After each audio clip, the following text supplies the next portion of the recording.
I think the largest impact that I had on my learning this semester was through Harlan's 5 C's and from the text. And the C's would be challenge, choice, constructive feedback, cooperative learning, and also confidence building. And I really just felt like the way that they connected through the text made a lot of sense, and he looked at it from the framework of science education, but I really felt like it was something that could be related to all content areas, and so that made a big impact on me. The first C is challenge, and this really relates to having higher expectations of your students. And the two concepts in class that I really pulled into that challenge was the claims, evidence, and reasoning approach to science teaching.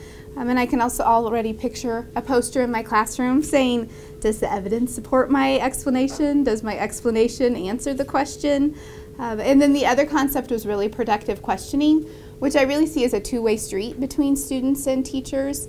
Teachers need to constantly be modeling those productive questioning, which is going to lead to that higher level thinking. And I think also they need to be teaching their students how to ask those productive questions, both of themselves and of each other. And so I think that really leads to that higher level thinking. And I see that in my internship, mainly in math. We do math talk. And so students are really talking to each other and explaining their thinking. And I find myself often saying, why do you think that? Tell me more about that. So that's something that I think is really important as we challenge our students. The second C would be choice, and we know that choice just really increases intrinsic motivation and also gives students a real feeling of ownership of their learning. And in our science class, we investigated the idea of volume and pitch in sound energy, and our Professor Adams really did that through a guided inquiry where she gave us 3 tests that we had to complete, but then let us choose the 4th option of what we wanted to test related to those ideas. And I really took that as something that I could use in my classroom because it was a very guided approach. There were certain objectives that she wanted us to reach, so we did that, but then we also had the choice and really could make the project our own in that way. And decookbooking is another thing we talked about in class, which really relates to that as well. And students can change up variables within an investigation they might be doing. And so that's something that I think you can really pull into your classroom regardless of what age group you teach. You can do more guided or give students more freedom as they get older. The third C is constructive feedback.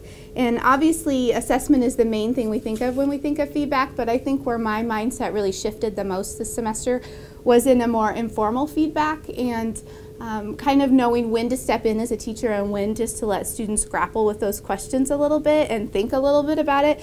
I think my natural tendency is to jump in and help and give the answer, but I think that I really thought about it this semester, and I will deliberately think about that in my classroom, is stepping back and letting them think about it. And maybe if I'm stepping in, asking a question instead of giving information so that they come to those conclusions themselves. And I think by doing feedback in that way, it's going to lead to additional interest and motivation from students as well. The 4th C is cooperative learning and students working collaboratively in groups to encourage their learning, and this is something I will totally use in my classroom. I'm a big proponent of cooperative learning. And I think as a paraeducator, when I worked in an elementary school, I saw this, and also in my internship, I'm seeing a lot of this. And it is not where I would have been a couple of years ago, but my mindset has really shifted. I would have pictured the structure in my classroom being very calm and quiet, but I think I've really started to think of it as more of a controlled chaos because the level of engagement for students is so much higher when they're working together and sharing thoughts and ideas. They're clarifying their understanding, they're talking about background knowledge and really building confidence in talking with each other.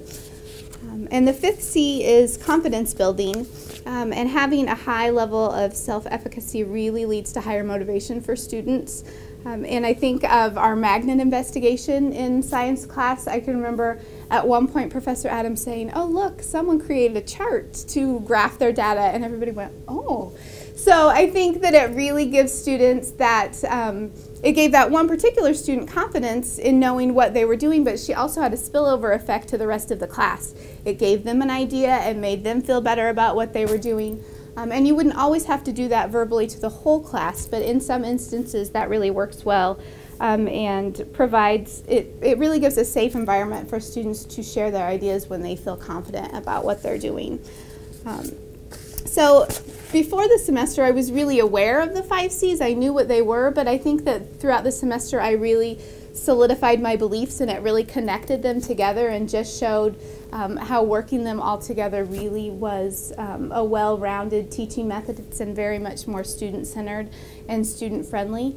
And though we looked at them through the lens of science education, I really see how that spills over into all content areas, and I definitely have a lot of things I can take away and use as a teacher.